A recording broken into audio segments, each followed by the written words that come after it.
Sonitpur police को बड़ी सफलता हाथ लगी है। अंतर्राष्ट्रीय बाइक चोर गिरोह के एक सदस्य को पुलिस ने गिरफ्तार किया है, जिसका नाम मिराजुल इस्लाम है। इस पूरे मामले पे सोनीतपुर जिले की एडिशनल एसपी क्या कुछ कह रही है, देखिए।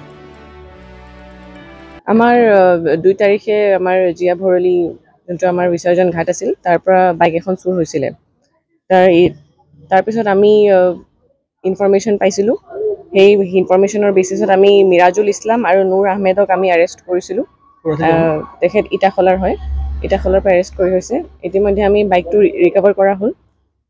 তাৰ পিছত আমি ইনভেষ্টিগেশ্যন আৰু কোৱেশ্যনিঙত গম পালো যে তেখেতলোকে এটা বাইক থেফট ৰিং চলাই আছে। মানে এটা সেই ৰিংটোত মানে ধৰি লওক সিহঁতে বাইকটো বিভিন্ন জেগাৰ পৰা চুৰ কৰি বাহিৰৰ দেশলৈ পঠাই দিয়ে।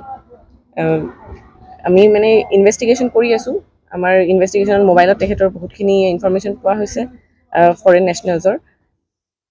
এতিয়া আমি বাকি সেইখিনি ইনভেষ্টিগেশ্যন ক'ব পাৰিব নেকি কোন কলে যায়, কোনখন বাহিৰৰ দেশলৈ কেনি যায় মানে সিহঁতৰ আমি ইনভেষ্টিগেশ্যন কৰি আছো।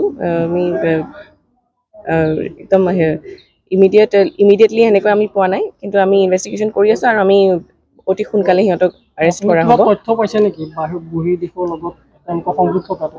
মানে আমি হেৰি কৰিছো আৰু ডাউট কৰিছো এইটো বাংলাদেশী নেশ্যনেল হ'ব পাৰে। মানে এনেকৈ আমি তথ্য ফোনত এটা পাইছো, কিন্তু আমি একজেক্টলি মানে ক'ব নোৱাৰো। ইনভেষ্টিগেশ্যনটো চলিয়ে আছে। কেনি তেওঁলোকে সৰবৰাহ কৰে, তেনেকুৱা কিবা তথ্য লাভ কৰিছে নেকি? তেওঁলোকে বাইক চুৰ কৰি কোন দিশে তেওঁলোকে কোনটো ৰাস্তা ব্যৱহাৰ কৰে? বিভিন্ন ৰাস্তা ইউজ কৰে তেখেতে। এতিয়া আমাৰ বৰ্ডাৰ এৰিয়াছবিলাক ইউজ কৰা হয়। এতিয়া বেলেগ বেলেগ জেগালৈ যায়। আমাৰ অৰুণাচল তাৰপিছত ইটানগৰ এইবিলাক সেইখিনি জেগালৈ যায়, আৰু আমাৰ ফৰেন কাণ্ট্ৰিজতো যায় বুলি আমি গম পাইছোঁ। এতিয়া যিখন বাইক আপোনালোকে উদ্ধাৰ কৰিছিলে, সেই বাইকখন তেওঁলোকে ক'ত নিয়াৰ চিন্তা চৰ্চা কৰিছিলে? আমি যিখিনি গম পাইছোঁ তেখেতে সেইটো শ্বিলঙলৈ পঠোৱা ব্যৱস্থাটো কৰিছিলে, কিন্তু তাৰ আগতে আমি ৰিকভাৰীটো কৰিলোঁ। বাংলাদেশলৈ যোৱাৰ যিটো তথ্য আপোনালোকে লাভ কৰিছে মোবাইলৰ নম্বৰত, সেইটো সম্পৰ্কত কি ক'ব?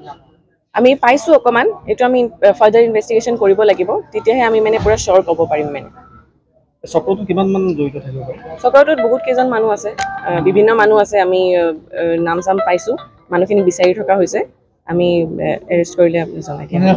সক্ৰিয় হৈ আছে চক্ৰ? হয়, গোটেই আমি যিমান চুৰ হৈ আছে আমি পুৰা এক্টিভ হৈ আছোঁ সিহঁতক বিচাৰিবলৈ, আৰু সেইমতে আমি কাম কৰি আছোঁ। বাংলাদেশৰ লগত লিংকটো আছে বুলি আমি ভাবিছোঁ। আমি ইনভেষ্টিগেশ্যন কৰি আছোঁ। চক্ৰটো উদ্ধাৰ কৰিব? হয়, আমি সেইফালে সেই দিশে আমি কাম কৰি গৈ আছোঁ।